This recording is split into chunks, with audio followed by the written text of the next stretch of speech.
So this is another Runestar tutorial. Today I want to talk to you guys about army composition.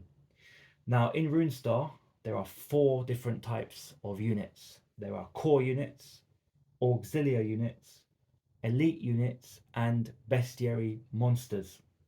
This army here is an acrosti army. The acrosti are like your typical medieval European warriors, which everyone has an army for.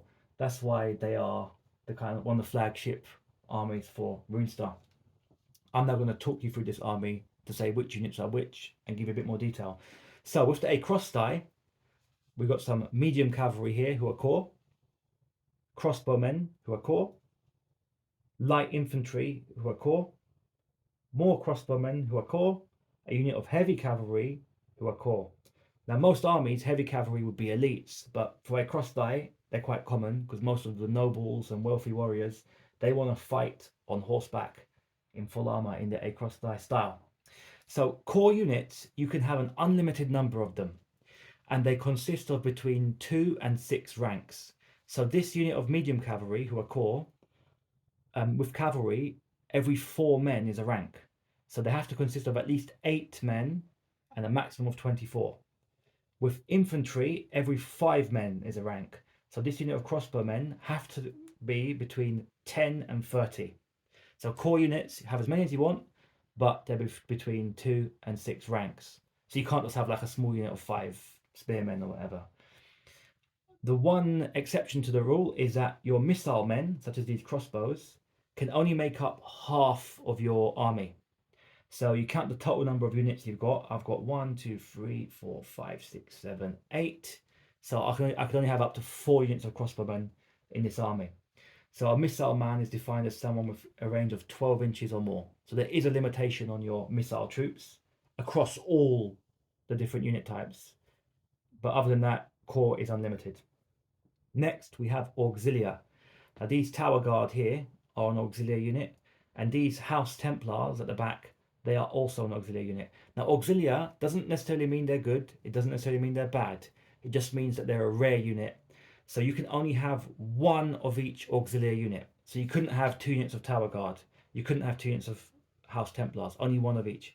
And an Auxilia unit consists of between 1 and 4 ranks. So not only are they rarer, but also the units are smaller. So Auxilia, they add a bit of flair and flavour to your army. Like these tower guard are heavy halberdiers.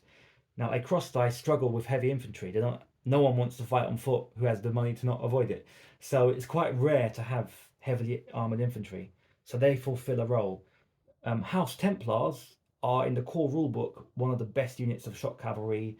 They're like veterans. They're heavily armoured. They hit hard. They don't really. You don't really need to take House Templars in because you've already got so many very powerful shock cavalry units, but they're just cool. You know, you can just add them for a bit of flavour. But bear in mind, you can't take too many. So that's Auxilia. You can only have one of each unit and between 1 and 4 ranks. Next, we have elite units. Now, I don't actually have any elite units in this army, but I do have heroes. Heroes also come out of your elite points. Only 40% of your army can be elite troops. And elite units are between 1 and 6 ranks. Heroes, so I've actually got 3 heroes. I've got a knight here, so I've got a lord on steed, I've got a rune mage, and I've got a knight on foot. So your heroes, they can, if they want to, join units, or they can be independent. Heroes are more for leading your army. They're not going to slice through a whole unit. Magic is not totally overwhelming, but it does give you a tactical edge on your opponent. Runestar is basically a low fantasy game, which brings me nicely to the last type of unit, which is Bestiary monsters.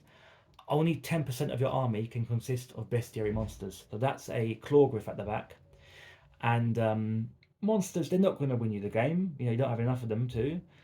But they do add a bit of fantasy flavour and tactical advantage. Like having a flying monster is very good. You can hunt down archers. You can pick off lone rune mages and stuff. The bestiary monsters come out of your elites allowance. So if you had 10% of bestiary monsters, you'd only have 30% left for elites. And that is the basics of army composition. Let me just summarize it quickly one more time. Core units, you can have any number of them and they have to be between 2 to 6 ranks, but only half of your army can be missilemen. Auxilia, you can only have one of each unit, and they're between 1 and 4 ranks. Elites, only 40% of your army can be elites. These are between 1 and 6 ranks if they're troops. If they're heroes, you buy them individually. Oh, another thing as well, only half of your heroes can be Rune Mages. So here I've got a Lord, a Knight, and a Rune Mage, so that's okay. So you can't basically spam Rune Mages. And finally, Bestiary monsters, only 10% of your army can be Bestiary, and they also come out of your elite points. And that's the basics of army composition in Runestar D12.